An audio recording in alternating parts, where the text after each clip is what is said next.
কামারপুকুর গ্রাম পঞ্চায়েতের উদ্যোগে নির্মিত সম্পূর্ণ বিনা বেতনের ছাত্রছাত্রীদের পাঠশালার বর্ষপূর্তি অনুষ্ঠিত হল শুক্রবার হুগলির গোঘাট 2 নম্বর ব্লকের কামারপুকুর গ্রাম পঞ্চায়েত এলাকায়।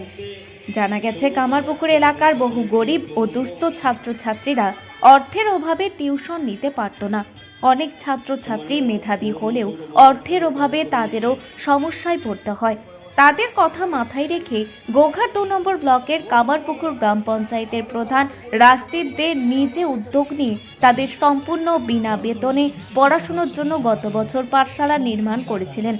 শুক্রবার সেই পাঠশালার বর্ষপূর্তি অনুষ্ঠিত হলো। অনুষ্ঠানে উপস্থিত ছিলেন কামারপুকুর মঠ ও মিশনের সৌরভ মহারাজ, তারকেশ্বরের বিধায়ক রমেন সিংহ রায়, গোঘাট 2 নম্বর ব্লকের সভাপতি সৌমেন দিগার, কামারপুকুর পঞ্চায়েত প্রধান রাজদীপ দে প্রমুখ। বর্ষপূর্তি উপলক্ষে সেখানে করা হয় বিভিন্ন সাংস্কৃতিক অনুষ্ঠান।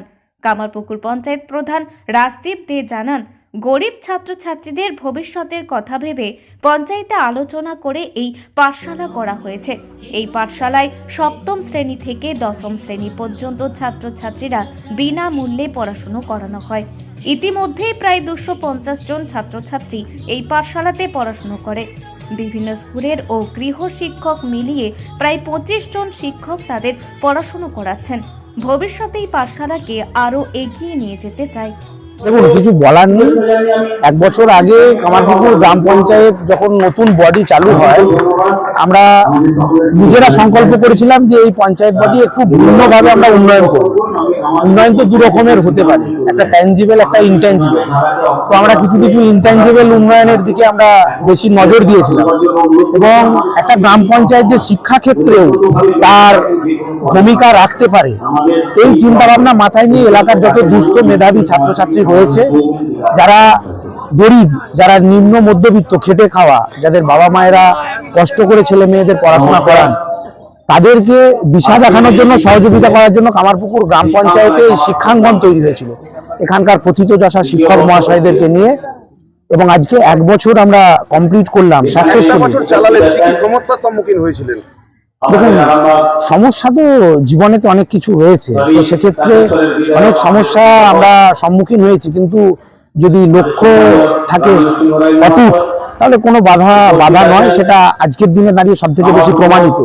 আমরা সফলতার শিখরে আজকে দাঁড়িয়ে রয়েছি এবং আরো বেশি সংখ্যক ছাত্রছাত্রী আমাদের এই শিক্ষাঙ্গনে ভর্তি হয়েছে। তারা এই শিক্ষাঙ্গনের পরিবারের একটা অংশ হিসেবে নিজেদেরকে তারা মেলে ধরতে চাইছে। তাদের বেশিরভাগ জনই প্রায় প্রত্যেকেই পারিশ্রমিক নেন না, তাদের উদ্দেশ্যে বলবেন? দেখুন, সমাজ সেবা এই চিন্তা ভাবনাটা, এটা তো স্বামীজি বলেছেন যে জীব সেবার মধ্য দিয়ে শিব সেবা করা যায়। কামারপুকুর গ্রাম পঞ্চায়েত সেই প্ল্যাটফর্ম তৈরি করেছে এবং সেই সমস্ত শিক্ষক মহাশয়রা তারা এই ছাত্রছাত্রীদেরকে শিব সেবা দানেই কিন্তু তারা পড়াশোনা করাচ্ছেন এবং তাদের সময় দিচ্ছেন।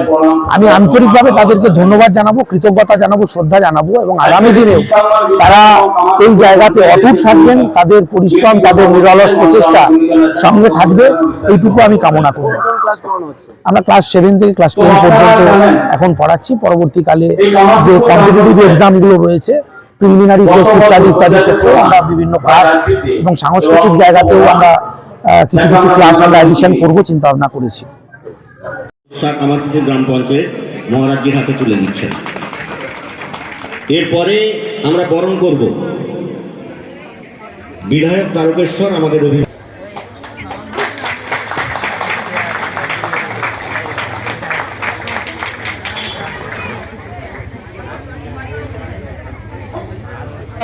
যে একটি উল্টোটা শেষ করেছি।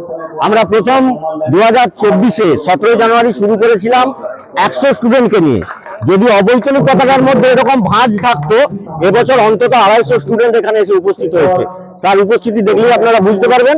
তাই আমরা শারীরিকভাবে এটা সাফল্য কামনা করছি এবং সকলকে নিয়ে, যে সমস্ত মাস্টারমশাইরা এখানে পড়াচ্ছেন বা প্রথিতযশা শিক্ষক যারা আছেন, এছাড়াও বহু গার্জেন, বহু গ্রামবাসী, তারা প্রত্যেকে সামিল হয়ে যেভাবে আমাদের এই প্রচেষ্টার দিকে হাত বাড়িয়ে দিয়েছেন, তার জন্যই আজকে 250-র ওপর এবং আজকেও প্রায় 20 জন ছাত্রছাত্রীর গার্জেন এসেছিল ভর্তি হওয়ার জন্য। আমরা হয়তো সিট আর দিতে পারবো না সবাইকে, অ্যাকোমোডেশন আমাদের সেইভাবে এখনো হয়নি, কিন্তু এই 250 জন ছাত্রছাত্রী 100 থেকে যে হয়েছে এটাই আমাদের সাফল্য, এটা কামারপুকুর বাসীর সাফল্য। দাদা, 1 বছর চালাতে গিয়ে কি কি সমস্যার সৃষ্টি হয়েছে?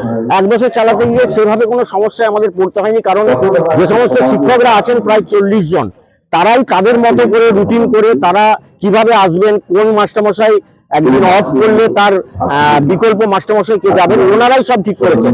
তার ফলে আমাদের সেইভাবে কোনো সমস্যার সৃষ্টি এখনো পর্যন্ত হয়নি। মাস্টারমশাই যারা আছেন তারা তো কিছু পারিশ্রমিক নেন না, তাদেরকে কি বলবেন? দেখুন, তাদেরকে তো আমরা কৃতজ্ঞ চিত্তে প্রণাম জানাবো সেই সমস্ত শিক্ষক মহাশয়দের, এবং ওনাদেরকে একবার বলার ফলে ওনারা যেভাবে এসে আমাদের সঙ্গে সহযোগিতা করছেন এবং আজকেও যেভাবে করেছেন আপনারা দেখতে পাচ্ছেন। সকল কামারপুকুরের বিভিন্ন প্রাইমারি স্কুল, হাই স্কুলের অবৈতনিক শিক্ষা কেন্দ্র যেগুলো আছে, এবং সর্বোপরি বেকার যুবকরা যারা উচ্চশিক্ষায় শিক্ষিত হয়ে লোকের বাড়িতে টিউশন পড়াতে যায়, সেরকম শিক্ষকও কিন্তু এখানে বিনা পারিশ্রমিকে শ্রম দিচ্ছেন। এটাই আমাদের কামারপুকুরের সাফল্য, কামারপুকুর বাসীর সাফল্য। এখন আরামবাগেই রয়েছে প্রাণ আইভিএফ ফার্টিলিটি সেন্টার। নিঃসন্তান দম্পতিদের মুখে হাসি ফোটানোর বিশ্বস্ত প্রতিষ্ঠান প্রাণ আইভিএফ ফার্টিলিটি সেন্টার দক্ষিণবঙ্গের মধ্যে সর্ববৃহৎ এবং সর্বপ্রথম এআরটি গভর্নমেন্ট রেজিস্টার প্রাপ্ত আইভিএফ সেন্টার এখন আরামবাগেই। অল্প খরচে আইভিএফ পরিষেবা, বন্ধ্যাত্ব চিকিৎসার এক অভিনব অধ্যায়। প্রাণ আইভিএফ ফার্টিলিটি সেন্টার একেবারে অল্প খরচে পুরুষ ও মহিলার বন্ধ্যাত্ব পরীক্ষা, বন্ধ্যাত্ব চিকিৎসা সবকিছুই হয় আমাদের প্রতিষ্ঠানে। সুচিকিৎসার মাধ্যমে মা ও বাবা ডাক শুনতে পারবেন নিঃসন্তান দম্পতিরা। তাহলে আর দেরি কেন, আজই যোগাযোগ করুন প্রাণ আইভিএফ ফার্টিলিটি সেন্টারে। ঠিকানা বসন্তপুর, আমতলা, 2 নম্বর রেলগেট, আরামবাগ, হুগলি। যোগাযোগ নম্বর 7865858781 অথবা যোগাযোগ করুন 7908098172 এই নম্বরে।